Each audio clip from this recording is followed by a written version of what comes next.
Okay, Sylvia, this will lecture beyond Sylvia Plath's Daddy. Um, as usual, I'll read it first. You do not do any more black shoe, in which I have lived like a foot for 30 years, poor and white, barely daring to breathe or at you. Daddy, I've had to kill you. You died before I had time. Marble heavy, a bag full of God, ghastly statue with one gray toe, big as a Frisco seal, and a head in the freakish Atlantic, where it pours being green over blue, and it waters off beautiful Nauset. I used to pray to recover you. Ach, du. And the German tongue in the Polish town scraped flat by the roller of wars, wars, wars. But the name of the town is common. My Polack friend says there are a dozen or two. So I never could tell where you put your foot, your root. I never could talk to you. The tongue stuck in my jaw. It's stuck in a barbed wire snare.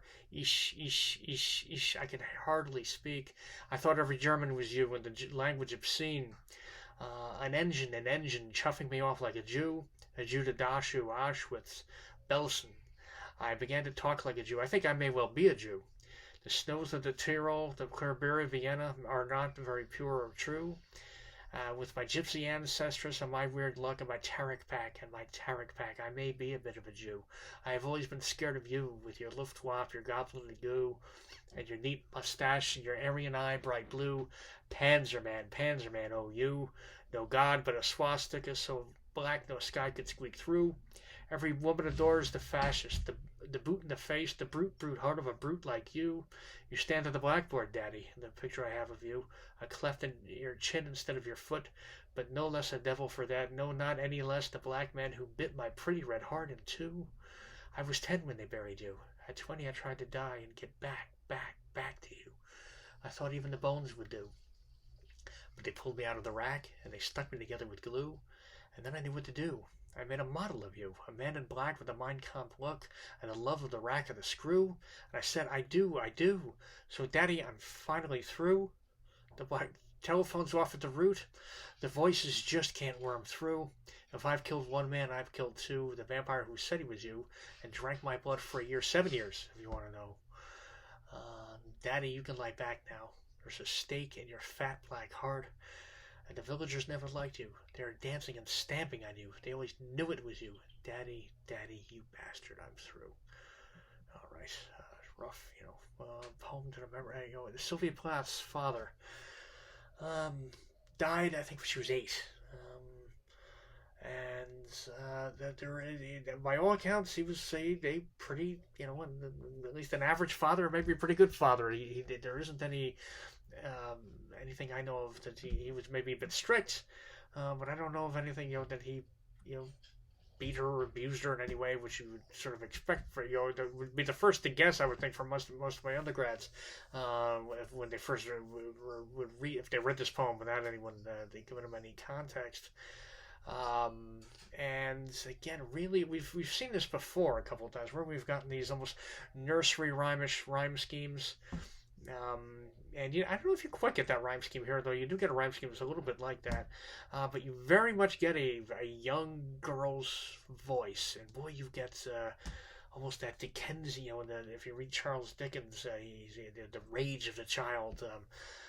Later that and terrible, these sort of unexplainable. It's almost like a raging child's imagination has tremendous sort of power and violence, and there's sort of no guardrails to it, right? There's something of that, I think, in this poem, and it is the tendency for the surviving child in regards to their dead parent is usually to idealize them. They usually conveniently forget they had any flaws and make them the perfect parent. And boy, woe for the poor parent that's left behind. Oftentimes, for those children in their teenage years, right? Because they're there and all their flaws are there every day, and they can't be denied. But you can want this, and children, by the way, of divorce even often do this when one of the parents is sort of out of the picture and isn't there very much, the one they miss most, right? Somehow Sylvia Plath seems to have done the opposite of this. It was almost as if her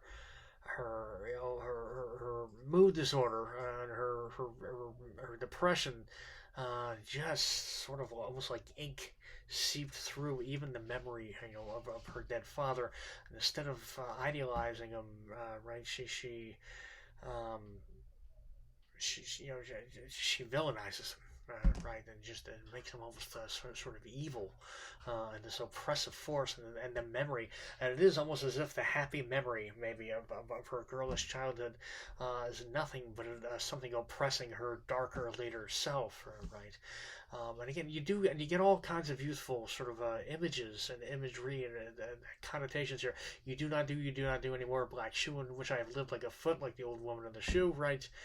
Um, Daddy, Daddy, I've had to kill you. Right? You died before I had time. Marble heavy, bag full of God, ghastly statue with one great toe, right? Like in the morgue. Big as a Frisco seal, heading to freakish Atlantic where it pours mean green of a blue. But also some beautiful imagery there, and I do think that's where her father, I think, was a marine biologist, and he worked in the San Francisco Bay, is where he did a lot of his work. And he was German, her father. So Ach, du, you get German words kind of thrown in here. In the German town, um, it says she goes to look for her father's name in Germany, and can't find it sort of anywhere. Apparently, it's a very common name. Um, and she never can kind of go back and trace the steps, and almost standing in, if she could trace back the exact place where he came from, would be the same as communicating with him somehow in her mind. And just again, all these severed and unsoldered sort of connections between her and her dead father, that she just can't get it back. And again, you get the sense as a little girl there must be some happy memories there too, but boy, they don't make it into this poem. Um, she's talking about her tongue stuck on her jaw, stuck like a barbed wire snare. Ish, ish, which I think is I in German. Ish, ish, ish, ish. I could hardly speak. I thought every German was you in the language obscene. An engine, chuffing me off like a Jew. A Jew to Dashu, Auschwitz, Belsen. I began to talk like a Jew. I think I may well be a Jew. The snows of the Tyrol, the clear beer of Vienna. And then again, Gypsy ancestors with my Tarek pack. I may be a bit of a Jew. And again, aligning yourself, and even going beyond aligning yourself, right? Imagining yourself as the Jewish, as we spoke about in the Lady Lazarus poem. Plath in a few of these poems has a habit, and which a lot of people take great offense to, and understandably. I mean, and again, in a day and age when we're so sensitized to cultural appropriation, I can't imagine a more offensive appropriation than appropriating one's, the Jewish Holocaust, right? I mean, it's um, geez, boy, I've never done that today. But again, I think it's a bit of a coping mechanism here. She is sort of this is a woman who was suffering, right? She really did suffer. She wasn't faking it, right? I mean, she does stick her, take a wet towel, put it under her children's doors, and not long after writing this poem, by the way, within a year, I think, after writing this poem, she will one morning. Leave milk and cookies out for her children, go up, leave wet towels under their doors so that no gas will get into their rooms. And then she opens the oven, puts her head in it, and she finally succeeds in committing suicide. So she did suffer, and in 1963 there is no explaining this to anyone. Also, I'm sure she's getting a lot of male doctors. I mean, this is an extraordinarily bright woman, right, who I'm sure was being condescended to. And a lot of just try smiling. I'm sure, I'm sure she got plenty of the Sylvia Plath of that, and and again, a woman who's so gifted with words could not explain to anyone why she hurt so much. And so again, what does she do? She sort of reimagines herself as the ultimate unassailable victim, right? Nobody asks a Jew who I remember actually this happened to me once, long time ago in New York City. God, it might have been the 80s. I'm dating myself here, but it was a while. I was in somehow, I don't know where I was going, but I'm pretty sure I was by myself. And I was in a little diner, when the guy came over to, I think, fill my water glass, actually. He was a little, tiny, an old, a much older guy. It almost seemed in his 80s, but certainly in his late 60s, 70s anyway. Um, he had the numbers, tattooed on the inside of his forearm, and I saw it, and I just fucking froze, right? And and he saw me looking at it, and he sort of, he said, "You know what those numbers mean, don't you, son?" Yes, sir, I do. And that was really the only words we spoke. But boy, that sat in my gut and just sort of, hissing like a pellet, a pellet in my stomach, all day. That sort of went through me, and just when we come across that kind of suffering, we feel very inferior. I think men, we'll discuss this with Wilfred Owen next, but I think men do this when they come across men who've seen combat, right? They've faced the ultimate sort of test.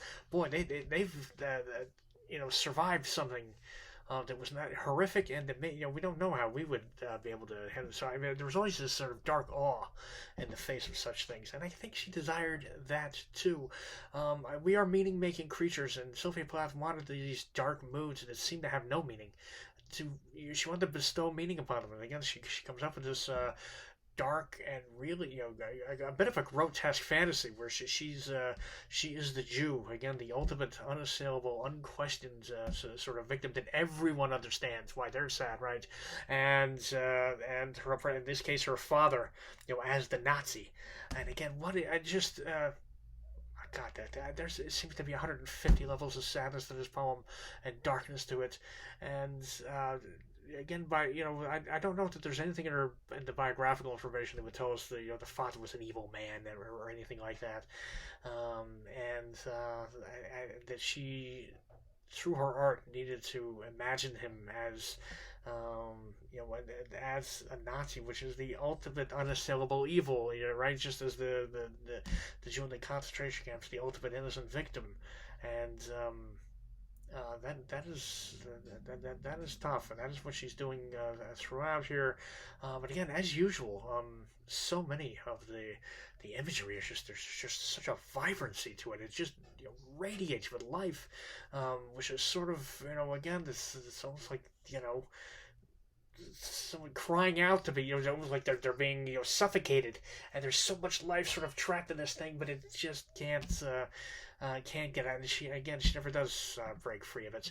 And I think the youthful voice this is sort of being told in, and especially in a couple of places here, which is just heartbreaking. You stand at the blackboard, Daddy, in the picture I have of you, a cleft in your chin instead of your foot, but no less a devil for that. No, not any less the black man who bit my pretty red heart in two. And oh Christ, it might make you cry, that line.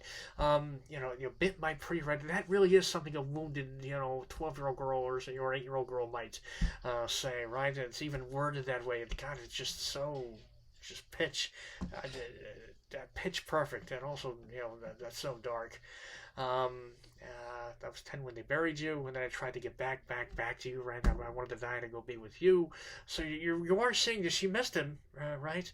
And I thought even the bones would be good excuse, but they pulled me out of the sack and they stuck me together with glue. Boy, what a line! And then I knew what to do. I made a model of you, a man in black with a mind canvas. Again, back to the Nazi imagery. Look, and a love of the rack and the rack of the a love of the rack and the screw. And I said, I do, right, repeating the wedding vows. As she's talking about her husband, Ted Hughes, who she had just caught an affair, was obviously unhappy with. And again, I don't know that Ted Hughes was quite that as dark as she's making him out here either, but this is where she is. And I do think this is probably an accurate mapping out of her inner experience that probably doesn't match the reality. We are subjective creatures living, and we're all trapped inside our own perceptions, and hers had gone dark forever, I think. And even, by the way, writing this during her manic phase, so she's probably about as this is her. She's probably feeling pretty good actually when she writes this. I think when she's feeling at her worst, she doesn't produce much work at all. Um, but anyway, so Daddy, I'm finally through. The black telephone's off at the root, and the voices just can't worm through. What again? Just that image, right? The black telephone off at the, again, not off the hook, off at the root. Man, what a fucking. That's just a perfect word choice there. What a noun to choose, root.